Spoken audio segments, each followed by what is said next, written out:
Assalamualaikum warahmatullahi wabarakatuh. Alhamdulillahil awwalu bila ibtida wal akhiru bila intiha. Jami'us sifatil ulya wal izzati wal kibriya. Wassalatu wassalamu ala imami ahli sofai wal wafa. Qutbul anbiya wal awliya Sayyidina wa maulana Muhammadin khairid dawa likulli saqamin wada rahmatan wa syifa fi sirri wal jila wa ala alihi wa sahbihi ma damatil ard was sama amma ba'du. Ayuhas sadatina al-a'izza al-fudala, yang saya banggakan, yang saya hormati, yang wajib kita mencintai, para sesepuh, para bini sepuh, minal ulama, para yai. Mungkin yun sewu kula mboten saged menyebutkan satu persatu. Bukan berarti mengurangi takdim hormat kita kepada para beliau. Juga yang saya hormati bapak-bapak dari instansi pemerintahan, sipil, TNI, Polri, yang selalu kita banggakan. Juga yang saya hormati Bapak dan Ramil, Bapak Kapolsek serta jajarannya, dan yang saya hormati Sahibul Bait almarhum Haji Haror sekeluarga dan panitia dalam rangka peringatan Maulidin Nabi sallallahu alaihi wasallam. Hadirin wal hadirat rahimakumullah. Peringatan Maulidin Nabi sallallahu alaihi wasallam bukan kepentingan Rasul, tapi maulud adalah kepentingan kita. Kita yang butuh sama Rasulullah sallallahu alaihi wasallam. Kita butuh bercermin kepada baginda Nabi. Kita butuh tuntunan, bimbingan dengan melihat sunnah-sunnahnya dan ruhaniyahnya baginda Nabi sallallahu alaihi wasallam. Orang yang sangat pecinta, bukan sekadar dicintai, tapi orang yang sangat cinta kepada umatnya. Sebelumnya sudah diberi isyarat oleh Allah Subhanahu wa taala, laqad ja'akum rasulun min anfusikum. Laqad ja'akum, teman-teman yakti ingsun nekaaken, rasulun utusan seliramu sakanggo seliramu kabeh, min anfusikum saking seliramu manusa. Bukan jin, bukan malaikat yang diangkat di sini, min anfusikum manusia. Tapi ditafsirkan oleh Ibnul Abbas, ditafdilkan min anfasikum. Manusia bukan sembarang manusia. Artinya manusia yang sangat terpilih, dan manusia sebelum dilahirkan di bumi ini telah menjadi pelantara atau ditawasuli oleh Nabi Allah Adam alaihissalam. Ketika Nabi Allah Adam alaihissalam turun ke bumi, karena beliau dalam memohonkan ampunan kepada Allah, menyebut nama baginda Nabi Sallallahu Alaihi Wasallam. Maka ditanya oleh Allah Subhanahu wa Ta'ala, kaifa arafta Muhammadan walam ahluquhu, bagaimana kamu mengerti kepada kekasihku ini, artinya pun ke Nabi, padahal aku belum menciptakannya. Dijawab oleh Nabi Allah Adam alaihissalam, ketika engkau menciptakan aku dan memasukkan ruh ke dalam jasadku, aku bangkit hidup, aku melihat di dalam arsy ada tulisan La ilaha illallah Muhammadur Rasulullah.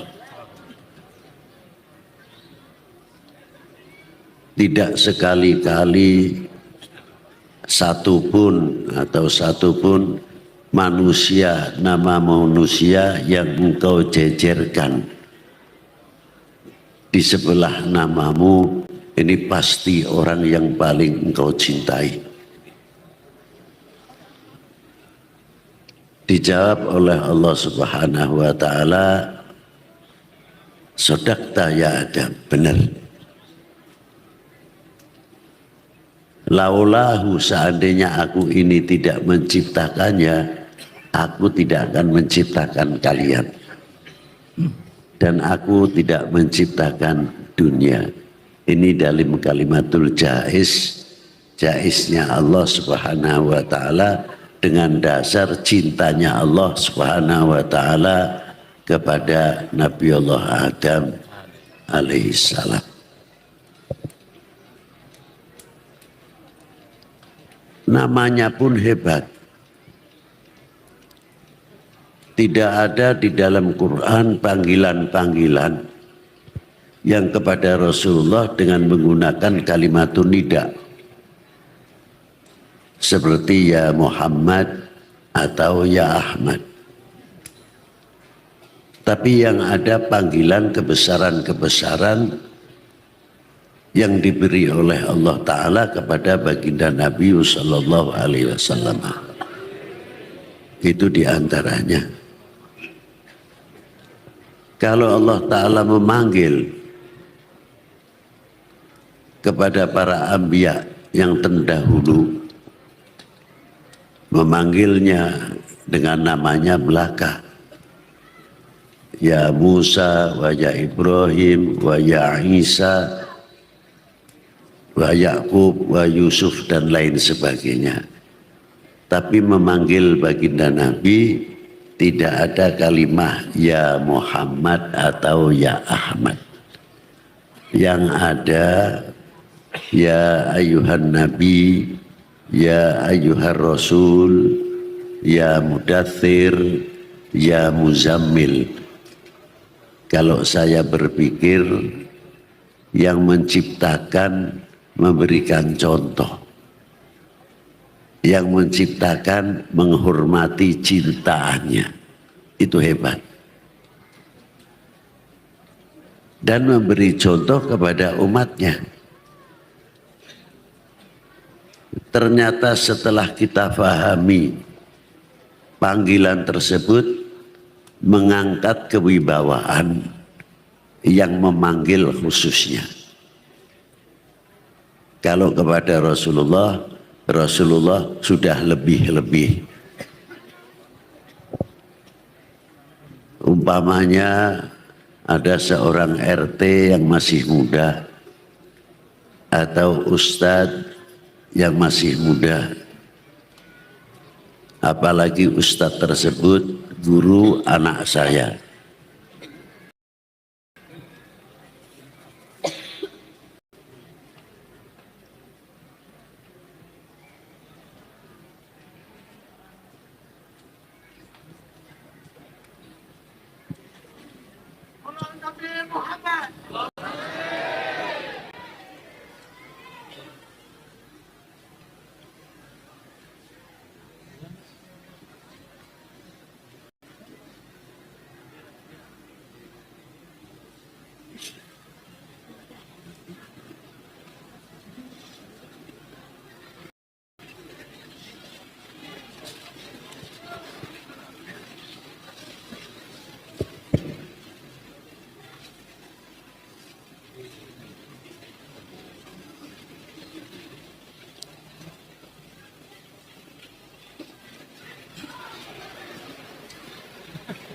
Dan ketika orang tuanya memanggil ustadznya, cukup ustadz sing tiga.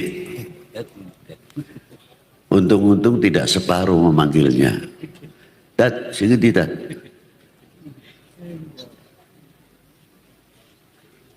Bagaimana orang tua itu akan bisa memberikan contoh kepada anaknya, menghargai kepada gurunya. Ini yang penting. Tapi coba, walaupun si ustadz ini umurnya lebih muda, tapi sudah menjabat guru, al-asatid, yang mengajar anaknya. Walaupun bapaknya jauh lebih tua umurnya, akan memanggil Pak Ustadz. Kalau itu anaknya, pantasnya Nak Ustadz. Ini akan dilihat oleh anaknya. Bapak saya saja lebih tua, menghargai saya punya ustadz. Anak ini akan berpikir lebih jauh. Akan menghargai kepada gurunya karena melihat bapaknya memberikan contoh. Tapi kalau bapaknya sudah ikut-ikutan, jangan salahkan kalau wibawa para pendidik jatuh atau rendah. Itu satu contoh. Kelihatannya sepele. Sama dalam lingkungan desa dan wilayah, kalau kita sudah biasa memanggil lurai primen gue. Kebiasaan. Bagaimana masyarakat itu akan berwibawa, lurahnya akan berwibawa, sedangkan lingkup kita sendiri kurang mampu menghargai kepala desanya, paling tidak RT-nya. Panggilan sepele kelihatannya. Tapi kalau kita dilihat umpamanya, itu orang kampung tuh hebat teman RT ini, padahal RT ini sinom. Tapi wong rata-rata ngundane Pak RT, Pak Lurah, jam main-main kon. Karo wong desa tertentu jadi sakwe masyarakatnya hebat ning RT ini. Orang yang mau masuk bikin keruh dan sebagainya mikir 7 kali karena masyarakatnya sangat hormat kepada pimpinannya. Tapi apabila sudah memberikan contoh yang kurang baik, jangan salahkan. Ini panggilan kelihatannya sepele. Dan tidak cukup itu saja, Allah Ta'ala memberikan contoh. Apa diantaranya? Sudah namanya luar biasa, diangkat luar biasa. Orang yang mau ngobrol di depan Rasulullah dengan pengongokan skarpe dewek, latar fa'wa aswatakum fauqa sautin Nabi, dilarang oleh Allah Ta'ala, aja gemboran kau dengar Kanjeng Nabi sallallahu alaihi wasallam. Ini ngomong sembarangan saja dibatasi oleh Allah Subhanahu. Karena apa? Kewibawaan untuk utusannya, untuk umatnya luar biasa. Bagaimana kita terhadap Rasulullah Sallallahu Alaihi Wasallam? Kita memanggil Sayyidina Muhammad. Baginda Nabi besar Sayyidina Muhammad Sallallahu Alaihi Wasallam. Orang Muhammad tok adine kawan apa primen? Coba. Meningkatkan kewibawaan umat yang luar biasa, aja main-main kon karo umat Kanjeng Nabi, rangka sing ngundang Muhammad tok. Dipikir begitu fanatiknya.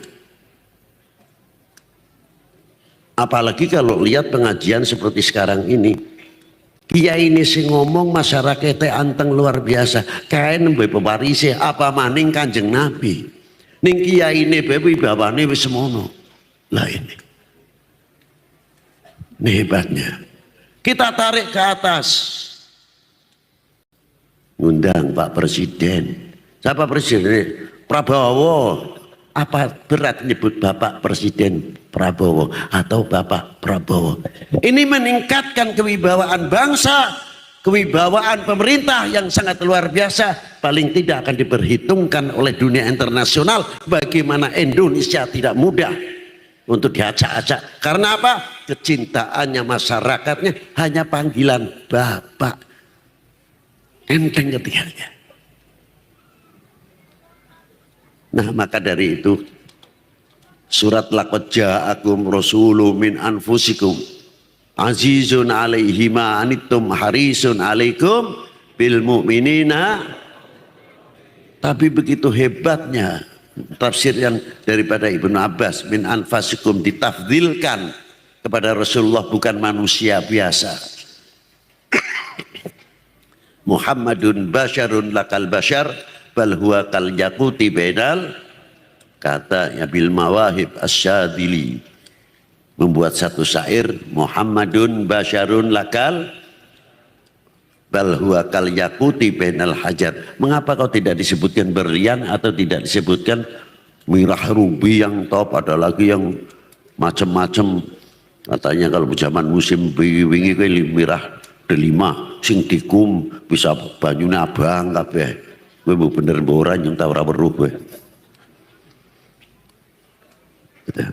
Semua batu selain batu yakut memerlukan cahaya. Seapik-apiknya berlian tetap butuh cahaya. Lampune mati, telene sing peteng wis ketip-ketip tok katon putih. Tapi kalau batu yakut tidak. Mengapa kok digandengnya yakut? Karena yakut mempunyai cahaya sendiri, diberi oleh Allah Ta'ala, lama yahtaj ila ghair, tidak memerlukan cahaya yang lain. Di tempat yang gelap terang, ditempatkan yang terang tetap bercahaya yang luar biasa. Dulu yang punya para raja-raja, para ratu-ratu ditempatkan untuk kamarnya atau khusus untuk menulis. Itu karena bercahaya kayak neon cilik. Nah, itu makanya syair itu tepat, Muhammadun basyarun lakal bal huwa kal yaquti bainal hajar. Tapi yang begitu magomnya, tingginya luar biasa baginda Nabi sallallahu alaihi wasallam. Melihat situasi keadaan umatnya itu berat. Untuk baginda Nabi ini sudah diberi kekuatan tidak. Tapi beratnya itu melihat umat. Di zaman sahabat masih bisa kita lihat bagaimana. Di zaman tabi'in berbeda lagi. Di zaman-zaman yang akan datang mendekati yaumil qiyamah berbeda lagi. Melenturnya mahabbahnya, cintanya kepada Nabi sallallahu alaihi wasallam semakin melentur, semakin melentur. Apa maning cinta tanah air? Ning Kanjeng Nabi demen wis melorot, apa maning cinta ning tanah air. Sampai Kanjeng Nabi dawuh diantaranya apa? Kadar bobot iman seseorang adalah tergantung kecintaannya kepada aku. Kalau kecintaannya yang luar biasa, imannya akan semakin meningkat luar biasa. Tapi kalau kecintaannya melentur merosot, imannya pun ikut merosot. Yang saya khawatirkan dimanfaatkan. Wala yatafatun nasfil iman ala qadri tafawutihim fi mahabbati. Kadar bobot iman seseorang tergantung kecintaannya padaku. Diwalik maknanya. Lamun kaya niku apan ngancuraken umat Islam khususnya, apan ngancuraken umat beragama pada umumnya, grogoti cintane kepada tokoh agamanya, grogoti cintane kepada nabinya. Kalau sudah melentur luar biasa, umat Islam khususnya mudah dibentur-benturkan untuk hoax dan lain sebagainya. Mudah dibenturkan, bikin provokasi. Tujuannya apa? Tujuannya umat Islam biar pecah belah. Kira-kira ini panjenengan ridho umat Islam pecah-pecah belah? Jawab yang keras. Itu yang penting. Terpengaruh ini nurut, terpengaruh ini nurut, senang. Dunia luar ekonominya sudah maju, pertaniannya sudah maju, pertahanan nasionalnya, perlengkapan persenjataannya maju. di sini ruwet terus, ayo terus muter. Kapan majunya bangsa ini? Kapan majunya umat Islam ini? Malu mestinya. Izin. Nah ini, itu cara menghancurkan umat Islam dan khususnya umat Islam umumnya umat beragama. Paling mudah kalau ini sudah dibenturkan, ya musibah yang paling terbesar. Yang kedua, bagaimana cara menghancurkan pemerintahan? Grogoti kecintaan kepada bangsa dan tanah airnya. Sebab lamun bangsa ini cinta kepada tanah airnya luar biasa, cintanya kepada bangsa luar biasa. Atau kalau cintanya kepada bangsa luar biasa, pasti cinta kepada tanah airnya sangat luar biasa. Primen ben pecah. Benturkan. Ana masalah sedikit, sing oknum Polri angkat. Mengko TNI anak oknume angkat. Terus bikin begitu. Nanti oknum ustadz dangkat. Mengurangi kepercayaan dan kepercayaan. Kalau masyarakat ini, kalau bangsa ini sudah jauh kepercayaannya kepada pemerintahnya, kepercayaannya kepada pertahanan nasional seperti TNI, Polri dan lain sebagainya, tinggal tunggu Allahumma hdina fima hadain. Sampean ridho Indonesia pecah belah? Temenan? Kalau temenan tidak mudah tergoyahkan. Lihat itu laut. Laut orang akan jawab macam-macam. Limbah, pirang-pirang limbah, tapi tidak bisa menggoyahkan air asinnya air laut. Banjir kayak apa? Banjir banyune tawar. Sing meninggiin laut per detik berapa miliar kubik, tapi tidak mampu menggoyahkan asinnya air. Hebat. Itu contoh yang sepele kelihatannya. Apalagi sekarang. Moga-moga pimpinan yang baru, presiden sekarang ini, doakan, jangan kakak kritik, melangkah bedurung kritik. Doakan, beri kekuatan. Allah Ta'ala semoga memberikan kekuatan dan membimbing umat, membimbing bangsa ini untuk Indonesia maju dan Indonesia emas. Amin sing seru. Ini aku aja maaf saja kritik menemani bersama ini kritik semaju beli. Nah, inilah repotnya. Kita memikirkan bangsa ini ke depan, anak-anak kita ke depan dalam dunia pendidikan, melahirkan tokoh intelektual, melahirkan ahli petani, melahirkan tokoh ekonomi, anak-anak didik melahirkan ahli satu IT, elektro, dokter bedah dan lain sebagainya. Bukan melahirkan khilafiyah. Bangsa lain sudah maju luar biasa, nyong-nyongan masih ribut talqin tahlil karo maulud telan kanteng-tenge. Ya. Lah ini. Mengko dicus maning percaya. Mudah betul percaya dengan yang begitu-begitu. Arahnya kemana? Indonesia ben ribut terus, ben aura bisa maju. Itu intinya tujuan. Sadar itu. Maka dengan adanya Maulidin Nabi Sallallahu Alaihi Wasallam, mari kita banyak bercermin kepada baginda Nabi Sallallahu Alaihi Wasallam. Perilakunya dan sebagainya, tutur katanya dan sebagainya. Itulah dengan perlunya adalah Maulidin Nabi Sallallahu Taala Alaihi Wasallam. Dan semoga yang hadir pada malam hari ini, yang tidak hadir, diberi oleh Allah Ta'ala mendapat syafaat baginda Nabi Sallallahu Alaihi Wasallam, diberi barokah umurnya, barokah rezekinya, barokah putra putrinya, menjadi hamba Allah yang soleh dan bangsa yang maju, Allah jinawi, subur makmur, menjadi baldatun thayyibatun wa rabbun ghafur.